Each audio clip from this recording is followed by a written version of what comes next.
अगले ही पल पद्मिनी युवराज के ऑफिस के अंदर आ जाती। पद्मिनी को देखकर सुहानी डर जाती है और युवराज के और करीब जाकर उसका हाथ पकड़ लेती है।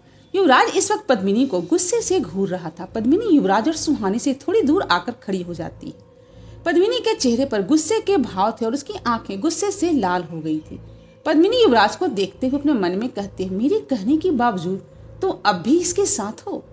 ये कहकर पद्मिनी सुहानी को घूरने लगती। युवराज का चेहरा और भी ज्यादा कठोर हो जाता है। ऐसा लग रहा था जैसे वो अभी अभी पद्मिनी से अपने मन में कहा था उसे युवराज ने सुन लिया हो। पद्मिनी के इस तरह देखने से सुहानी बहुत ज्यादा डर जाती है। सुहानी को फिर से पद्मिनी का वही इंसिडेंट याद आ जाता है जो कुछ दिन पहले उसने सुहानी के साथ किया था। पद्मिनी ने सुहानी को युवराज से दूर रहने के लिए कहा था, लेकिन आज फिर से वो युवराज के साथ थी। डर की वजह से सुहानी की पकड़ युवराज के हाथ पर मजबूत होती जा रही थी। युवराज को एहसास होता है कि पद्मिनी के इस तरह घूरने से सुहानी डर रही है। युवराज एक कदम आगे बढ़ाकर सुहानी के सामने आकर खड़ा हो जाता है। अब सुहानी और पद्मिनी के बीच युवराज था, जैसे वो सुहानी को प्रोटेक्ट कर रहा हो। युवराज के ऐसा करने से पद्मिनी का गुस्सा और भी ज्यादा बढ़ जाता है। वो युवराज की आंखों में देखते हुए अपने मन में कहती है, मुझे मजबूर मत करो। युवराज पर पद्मिनी के एक्शन का कोई असर नहीं हो रहा था। कुछ ही पलों में वहां का मौसम बदलने लगता है। अचानक से हवाएं तेज चलने लगती हैं, जिससे ऑफिस की खिड़कियां खुल और बंद हो रही थी। ऑफिस की लाइट्स बार बार जल और बुझ रही थी। खिड़की से आ रही तेज हवाओं से पद्मिनी के बाल उड़ रहे थे। उस जलती बुझती लाइट्स में भी पद्मिनी का खूबसूरत चेहरा सुहानी को बहुत ही ज्यादा डरावना लग रहा था। लेकिन युवराज को इन सभी बातों से कोई भी फर्क नहीं पड़ रहा था और यही बात पद्मिनी का गुस्सा और बढ़ा रही थी। पद्मिनी की गुस्से से लाल आंखें युवराज के चेहरे से हटकर उसकी कलाई पर जाती है। जैसे ही पद्मिनी की नजर युवराज की कलाई पर जाती है, वहां पर युवराज को निशान पर जलन होने लगती है। जैसे जैसे पद्मिनी उस निशान को घूर रही थी, युवराज के कलाई की जलन बढ़ती जाती है। ऐसा लग रहा था जैसे पद्मिनी उस निशान के जरिए युवराज को दर्द दे रही है। अब युवराज को तकलीफ होने लगी थी, लेकिन ये भाव उसके चेहरे तक नहीं आ रहे थे। युवराज की जलन धीरे धीरे उसके पूरे शरीर में फैलने लगती। पद्मिनी अपनी आंखों से अपना पूरा जोर लगा देती है, लेकिन युवराज बिल्कुल उसी तरह वहां खड़ा रहता है। पद्मिनी युवराज को इस तरह देखकर हैरान रह जाती है। युवराज के पीछे खड़ी सुहानी को पद्मिनी और युवराज की इस लड़ाई के बारे में कुछ भी अंदाजा नहीं था। वो बस खुद को युवराज के पीछे छुपा रही थी। सुहानी ने युवराज का हाथ पकड़ा हुआ था। धीरे धीरे उसका हाथ फिसलकर उसकी कलाई तक आ जाता है। जैसे ही सुहानी का हाथ युवराज की कलाई पर आता है, युवराज का दर्द अब कम होने लगता है। कुछ ही देर में युवराज को इस बात का एहसास होता है कि वो पद्मिनी को छोड़कर सुहानी को देखने लगता है। सुहानी अभी भी घबराई हुई पद्मिनी को देख रही थी। कुछ ही देर में युवराज का सारा दर्द खत्म हो जाता है। युवराज इन सब बात से बहुत हैरान था। उसे समझ में नहीं आ रहा था सुहानी के छूने से ही उसका सारा दर्द खत्म कैसे हो गया, खासकर वो दर्द जो पद्मिनी उसे दे रही थी। पद्मिनी भी ये देखकर हैरान थी कि उसके इतने जोर लगाने पर भी अब युवराज को कोई फर्क नहीं पड़ रहा है। वो फौरन गुस्से में वहां से जाने लगती है। वहां से जाते हुए पद्मिनी एक नजर ऑफिस की खिड़की को देखती है। वहां एक लड़की खड़ी थी। पद्मिनी के देखते ही वो लड़की दीवार के पीछे छुप जाती है। ये वही लड़की थी जिसने अर्नब की जान बचाई थी। वो छुपकर ये सारा सीन देख रही थी। पद्मिनी के उसे देखने के बाद वो लड़की वहां से चली जाती है और अपना मोबाइल निकालकर किसी को कॉल करती है। वो लड़की कहती है उसकी शक्तियां बढ़ती जा रही, हमें जल्द ही अपना काम पूरा करना होगा। अपनी बात पूरी करने के बाद वो लड़की अपने आसपास देखती है। ऐसा लग रहा था जैसे वो चेक कर रही हो कि कहीं किसी ने उसकी बात तो नहीं सुनी। अपने आसपास किसी को ना देखकर उस लड़की के चेहरे पर एक डेविल स्माइल आ जाती है और वो वहां से चली जाती है। इधर युवराज के ऑफिस से पद्मिनी जा चुकी थी। सुहानी अभी भी युवराज की कलाई पकड़े हुए दरवाजे को देख रही थी। उसे डर था कि कहीं पद्मिनी फिर से ना आ जाए। वहीं युवराज एकटक सुहानी के चेहरे को देख रहा था। सुहानी को देखते हुए वो समझने की कोशिश कर रहा था कि आखिर सुहानी सबसे अलग क्यों है। उसके छूते ही पद्मिनी की शक्तियों ने युवराज को तकलीफ देना क्यों बंद कर दिया। यही सब सोचते हुए युवराज कहीं खो गया था। तभी सुहानी दरवाजे पर ही अपनी नजरें बनाए हुए कहती, लगता है वो सच में चली गई। सुहानी की आवाज सुनकर युवराज अब होश में आता है। होश में आते ही युवराज को एहसास होता है कि इस वक्त वो सुहानी के बेहद करीब है। पद्मिनी के डर से सुहानी को इस बात का एहसास नहीं था। युवराज धीरे से अपना हाथ छुड़ाकर एक कदम पीछे ले लेता है। युवराज सुहानी से कहता है, मैं तुम्हें हॉस्टल छोड़ दूं? सुहानी कहती है, मुझे विवेक के हॉस्टल जाना है। कुछ देर के बाद सेंट थॉमस बॉयज हॉस्टल के बाहर एक बड़ी सी कार रुकती है। उस कार में युवराज और सुहानी बैठे थे। दोनों बिल्कुल खामोश थे। उन्होंने पूरे रास्ते एक दूसरे से बात तक नहीं की थी। कार के रुकने पर युवराज कहता है, तुम चले जाओगी या? सुहानी युवराज से कहती, नहीं, मैं चली जाऊंगी, निशा विवेक के साथ अंदर ही है। युवराज कुछ नहीं कहता, वो बस हाँ में अपना सर हिला देता है। सुहानी युवराज की कार से निकलकर हॉस्टल के अंदर चली जाती है। सुहानी के अंदर जाने के बाद युवराज कार की ड्राइविंग सीट पर बैठे हुए अपनी कलाई के निशान को देखने लगता है। उस निशान को बड़े ध्यान से देखते हुए युवराज कहता है, सुहानी के छूते ही वो दर्द वो जलन सब ठीक कैसे हो गया? इधर सुहानी बॉयज हॉस्टल के वार्डन से स्पेशल परमिशन लेकर विवेक के कमरे में आ जाती है। विवेक के कमरे का दरवाजा खुला हुआ था, फिर भी सुहानी नॉक करके कमरे के अंदर जाती है। सुहानी देखती है कि विवेक अपने बेड पर उदास बैठा था। निशा भी उसके साथ ही बैठी थी। उसने विवेक के कंधे पर हाथ रखा हुआ था। विवेक की आंखें अभी भी नम और सूजी हुई थी। ऐसा लग रहा था जैसे वो काफी देर तक रो रहा था।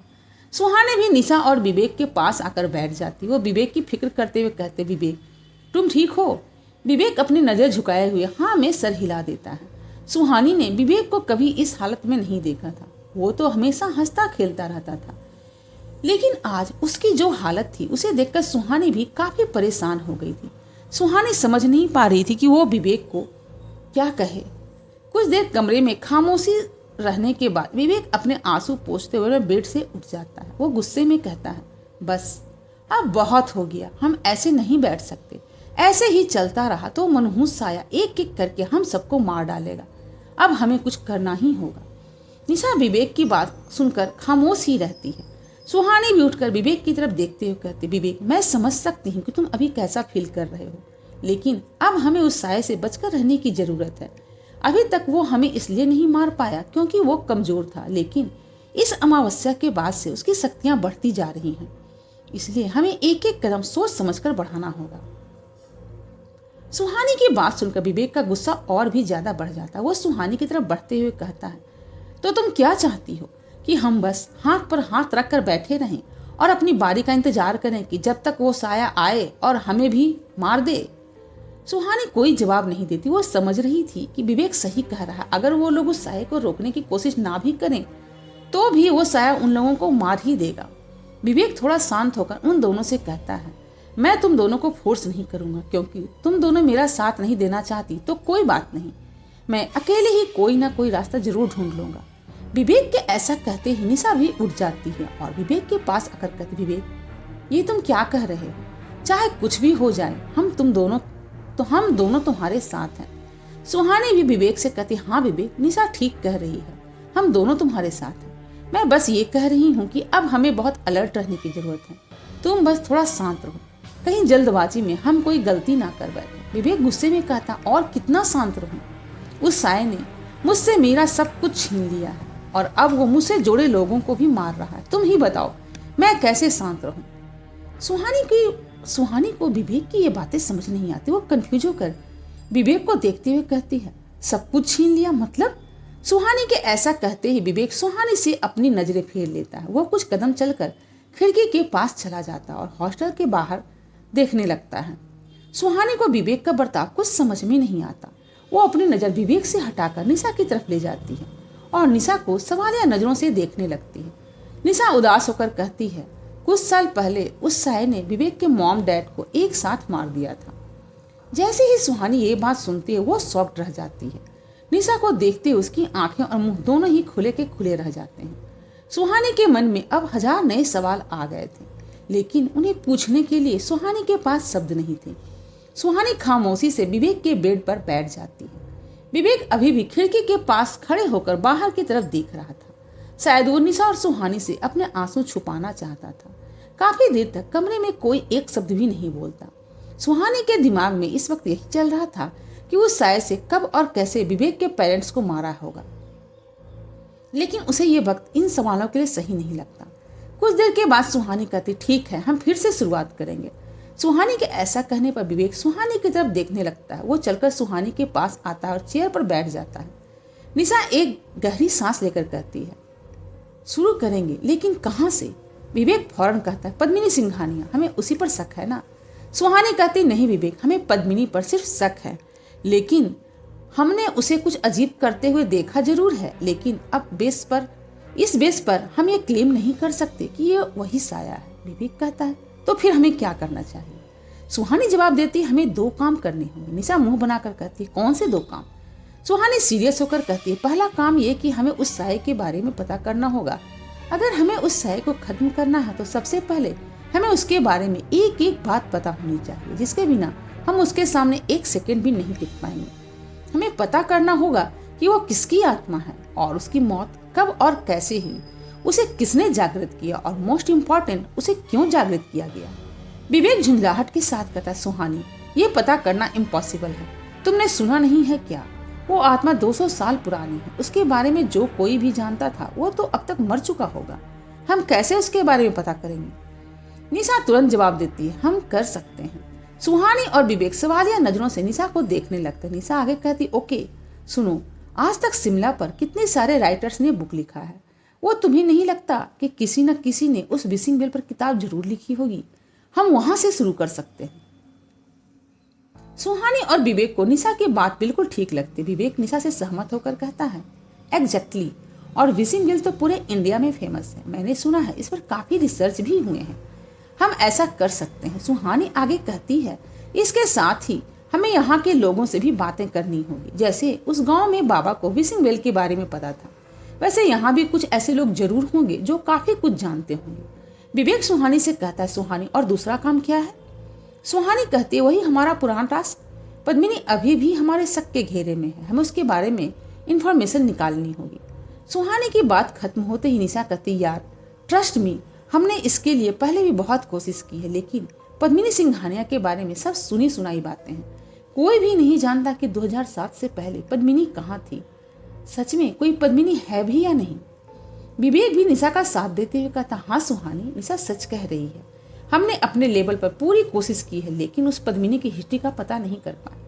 सुहानी कुछ सोचते हुए कहती सिर्फ एक ही इंसान है जो पद्मिनी के बारे में हमें सही इंफॉर्मेशन दे सकता है। निशा तुरंत कहती कौन? युवराज सर।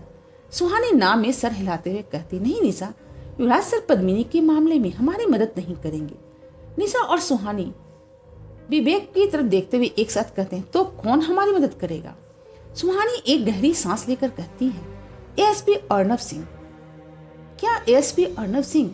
निशा सुहानी और विवेक को बताएंगे कि पद्मिनी सिंघानिया का इतिहास क्या है।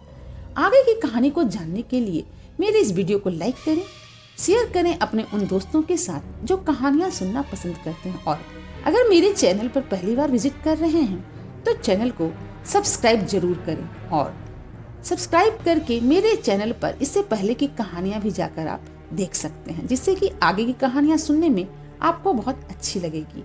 और थैंक्स फॉर वॉचिंग।